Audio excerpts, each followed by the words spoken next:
Andrew Jackson. Learn English through historical stories about U.S. presidents.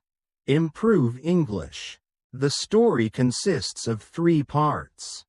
Part 1. Early life and rise to power. Part 2. Presidency. Part 3. Legacy and reflections. If you found this video meaningful, please support the channel by giving it a like, subscribing, sharing with your friends, and don't forget to leave a comment below.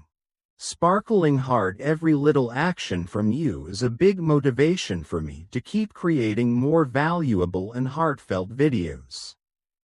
Thank you very much. Part 1. Early life and rise to power. From orphan to general, from wilderness to White House. Andrew Jackson was forged by fire. Child Chapter 1. A Birth in Chaos.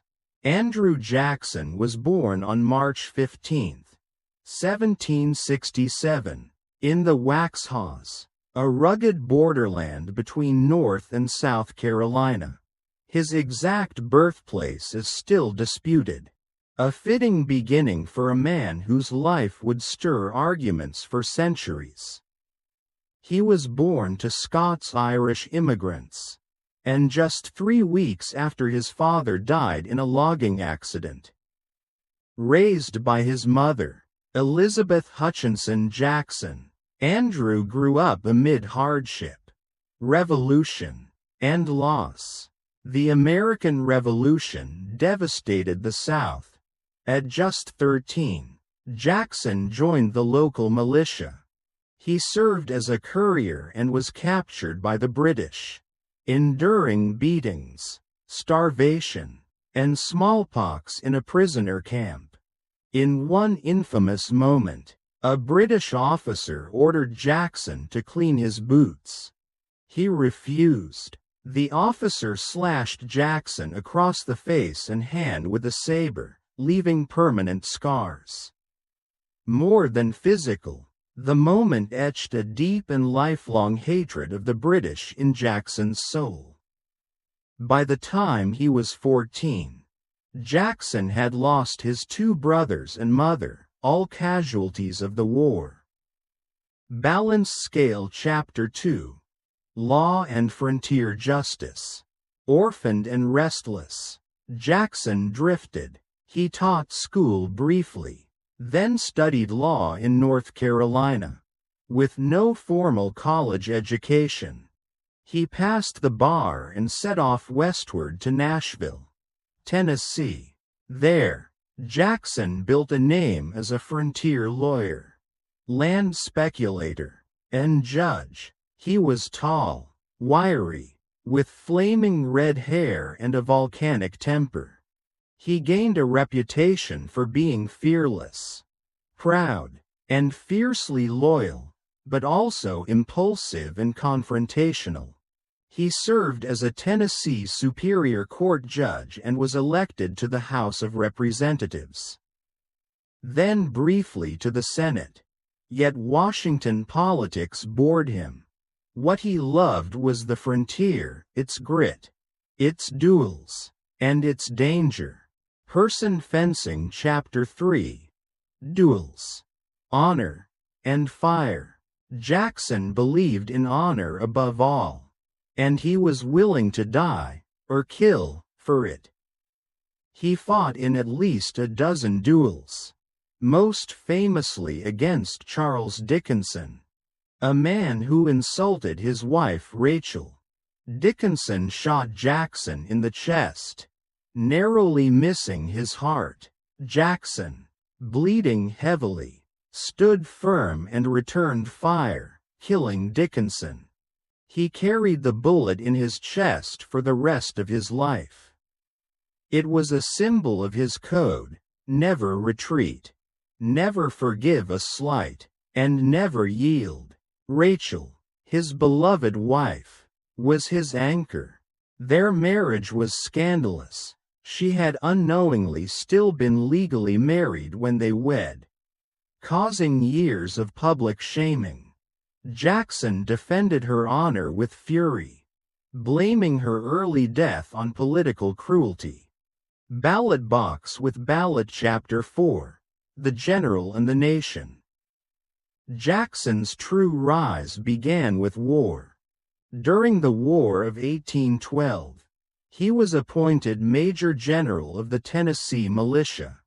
Though initially sidelined by injuries and feuds, his chance came in the defense of New Orleans. There, Jackson assembled a ragtag force of militia, pirates, free black soldiers, and native allies. On January 8, 1815, they defeated a superior British force in the Battle of New Orleans, one of the most lopsided victories in American history. The victory made Jackson a national hero. Despite the war technically having ended weeks earlier with the Treaty of Ghent, he became known as Old Hickory, a name given by his men for his toughness under fire. He later led campaigns against the Creek Nation and invaded Spanish Florida during the First Seminole War, capturing forts and even executing 2 British nationals accused of inciting rebellion. Though controversial and unsanctioned, Jackson's boldness forced Spain to negotiate. It led to the Adams-Onis Treaty, in which the U.S. acquired Florida. Ballot box with ballot Chapter 5. The Road to the Presidency. By the 1820s, Jackson was more than a general, he was a symbol. To many Americans, especially in the South and West, he represented honor, toughness, and the frontier spirit. He ran for president in 1824, winning the popular vote and the most electoral votes, but not a majority. The election was decided in the House of Representatives, which chose John Quincy Adams. Jackson's supporters cried foul, calling it a corrupt bargain, after Adams named Henry Clay Secretary of State. Jackson was furious, and the nation was divided. Over the next 4 years, Jackson built a powerful political movement of ordinary citizens, war veterans, farmers, and states' rights advocates. In 1828, Jackson returned to the ballot.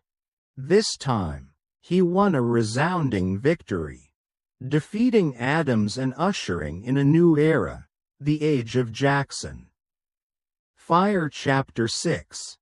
The Making of a President. Andrew Jackson entered the White House as the first truly populist president, a man who rose not from aristocracy, but from poverty, war, and grit. His supporters saw him as the embodiment of American democracy. His enemies saw him as dangerous, dictatorial, and crude. But whether revered or reviled, Andrew Jackson changed the presidency forever. His rise was not just a political story, it was the story of a new kind of America, one that would no longer be ruled by polished elites, but by men forged in the crucible of common struggle. Part 2. Presidency. He came as a champion of the people, and ruled like a storm. Classical Building Chapter 1. The People's President. Andrew Jackson took office in 1829, the first U.S. president to come not from wealth or the founding elite, but from the common frontier class. His election signaled a profound shift, the rise of mass democracy. Crowds flooded Washington for his inauguration. Citizens climbed statues, danced in the White House, and shattered crystal in celebration. Elites were horrified, but for Jackson, this was democracy in action. He viewed the presidency as the only office directly accountable to the entire nation. Where others saw the executive branch as a check, Jackson saw it as the embodiment of the people's will. Repeat button. Chapter 2. Spoils and System. Jackson's first major reform was the spoils system, removing entrenched federal bureaucrats and replacing them with political loyalists. He believed that government should not be the domain of career elites. Rotation in office, he argued, prevented corruption and kept power close to the people. Critics called it cronyism, a reward for party hacks. But Jackson saw it as essential to democratizing government. For better or worse, the spoils system became a permanent feature of U.S. politics. Bank. Chapter 3. The Bank War. Jackson's fiercest ideological battle was against the Second Bank of the United States, which he saw as a monopoly controlled by elites. The bank's president, Nicholas Biddle, sought reauthorization in 1832. Jackson vetoed the bill, delivering a powerful message that no institution stood above the people, especially not a private bank with public influence. After winning re-election in 1832, Jackson withdrew federal deposits from the national bank and redistributed them to pet banks in the states. This action pleased his base but destabilized the national economy. Inflation rose, land speculation soared, and by the time he left office, warning signs were clear. Still, Jackson never wavered. His veto message is one of the most populist documents in presidential history, declaring, "The rich and powerful too often bend the acts of government to their selfish purposes." Crossed Swords. Chapter 4. Nullification and the Fight for Union. In 1832, South Carolina declared the federal tariff unconstitutional and refused to enforce it, a doctrine known as nullification.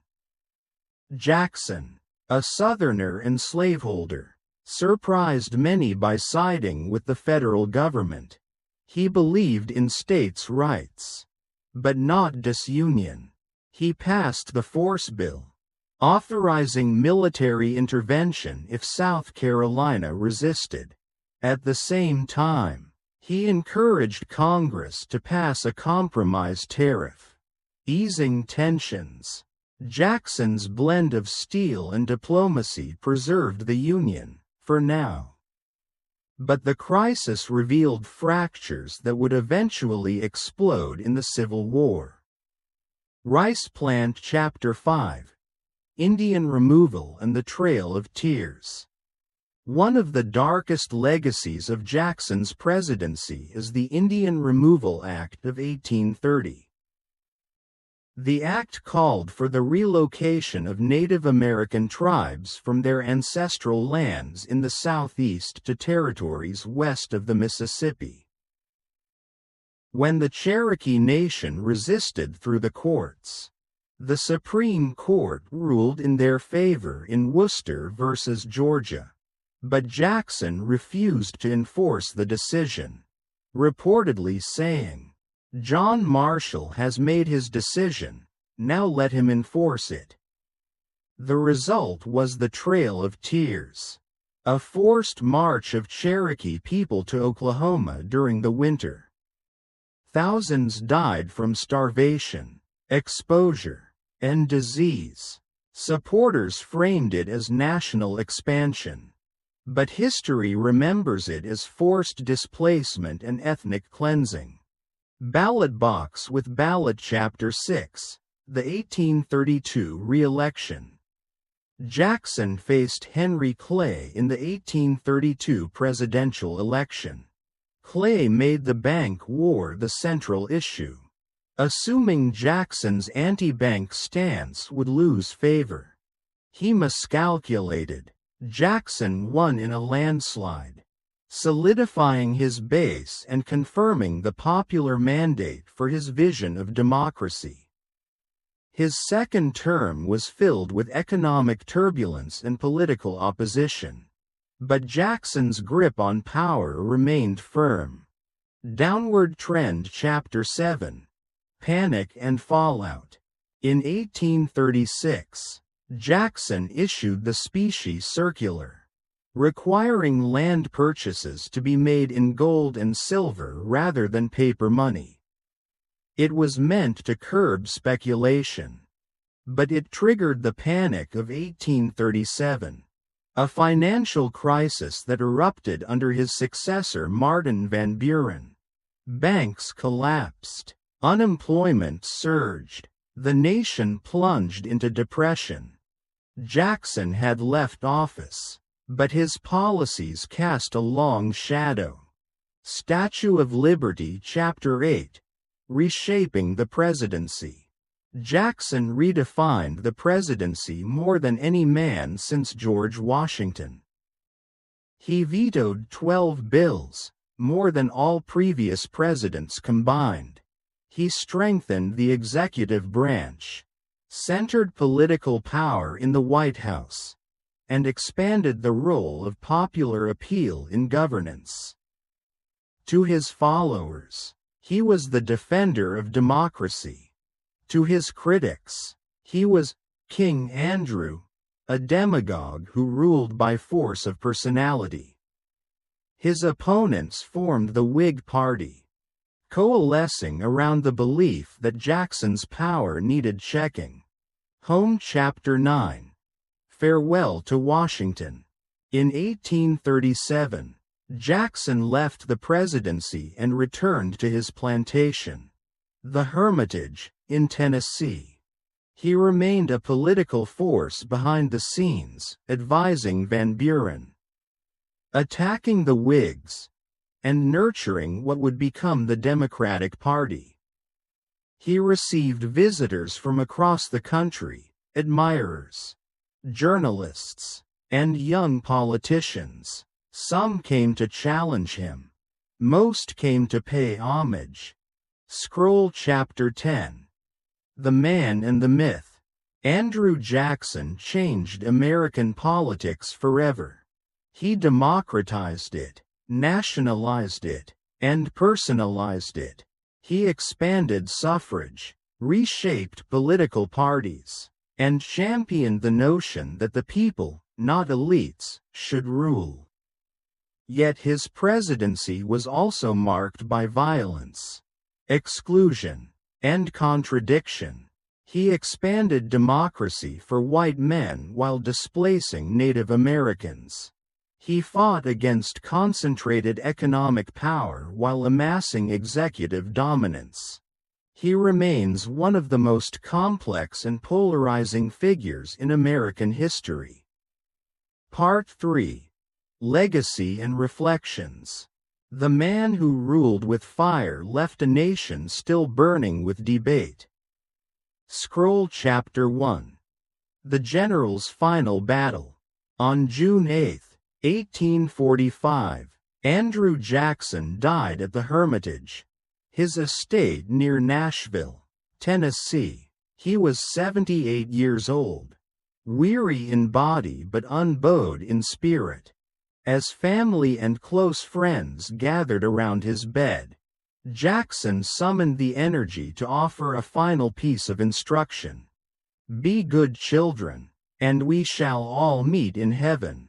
With those words, the man who had survived duels, war, impeachment threats, and political firestorms passed into history. Candle Chapter 2. A nation divided on memory.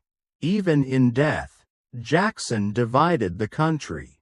To some, he was a defender of democracy, a man who stood against banks, elites, and secession. He was Old Hickory, the people's general, a force of unshakable will. To others, he was a tyrant who used democracy as a cloak for authoritarian power, violating native treaties, ignoring the courts, and reshaping the presidency into an instrument of personal dominance. His funeral was massive. Thousands came to the Hermitage to mourn him. Cannons fired across the land. Newspapers, both North and South, ran tributes and critiques in equal measure. Compass Chapter 3. A rewriting of the presidency. Jackson's greatest political legacy may be the transformation of the presidency itself. Before Jackson, the presidency had been a restrained office, deferential to Congress.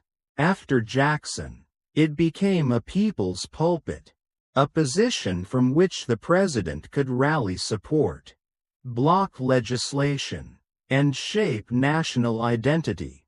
He used the veto power more aggressively than all his predecessors combined, not just on constitutional grounds, but on policy disagreements. This changed the balance of power in Washington.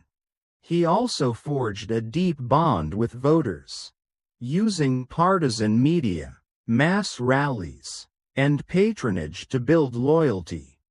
Jackson didn't just win elections, he mobilized movements. Balance Scale Chapter 4. The architect of the Democratic Party. Jackson laid the foundation for the modern Democratic Party. He championed limited federal government, states' rights, with exceptions for secession, expanded white male suffrage, populist opposition to financial elites. His coalition of Southern planters, Western farmers, and urban workers became the core of Democratic politics for decades. Yet this vision was deeply flawed.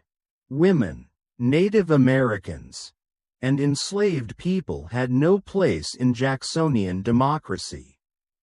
Freedom, under Jackson, was exclusive, rooted in race, gender, and class.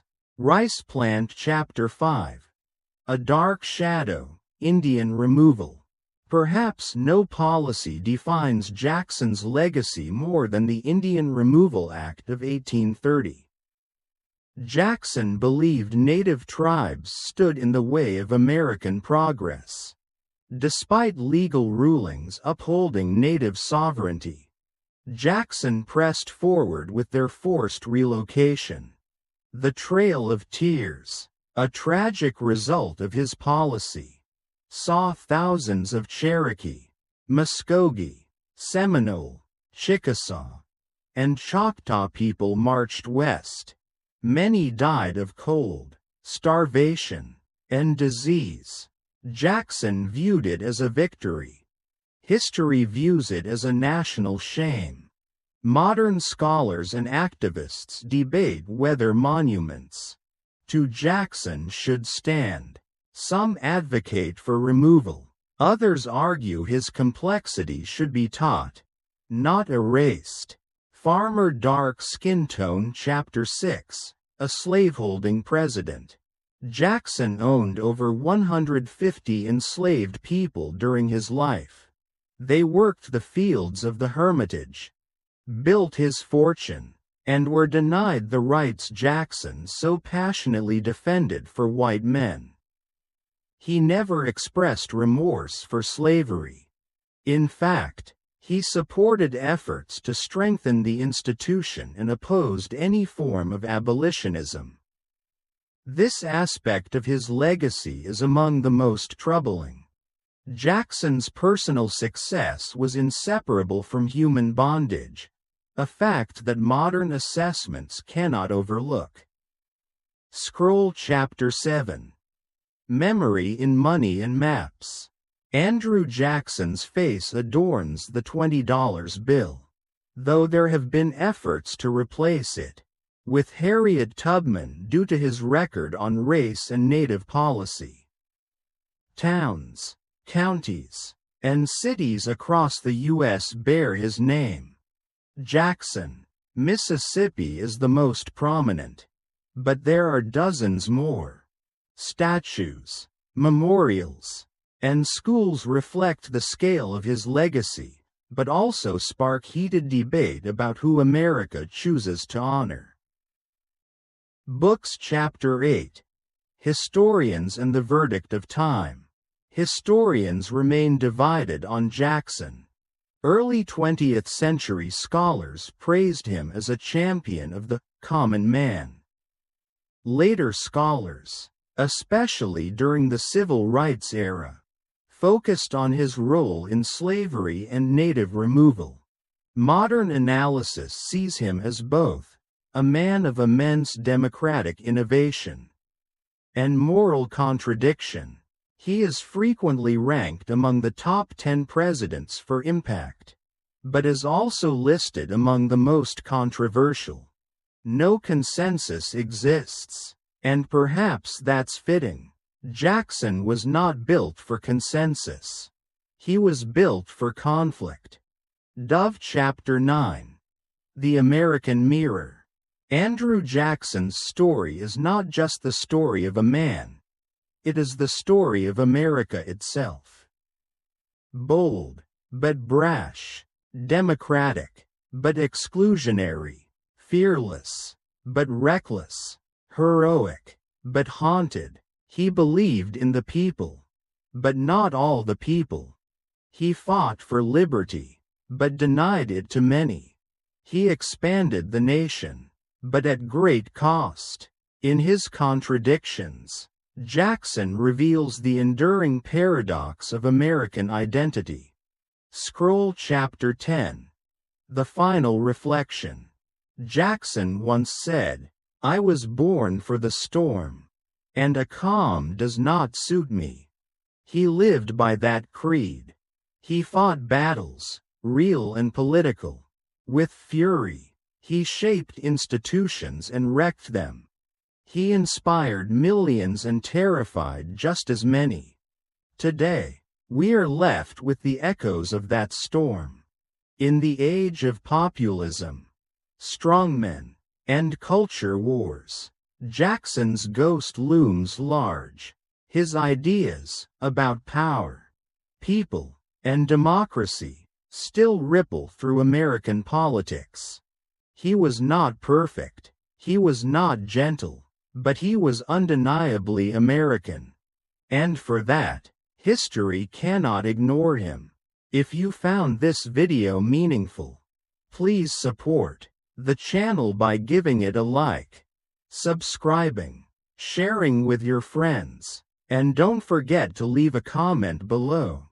Sparkling heart, every little action from you is a big motivation for me to keep creating more valuable and heartfelt videos.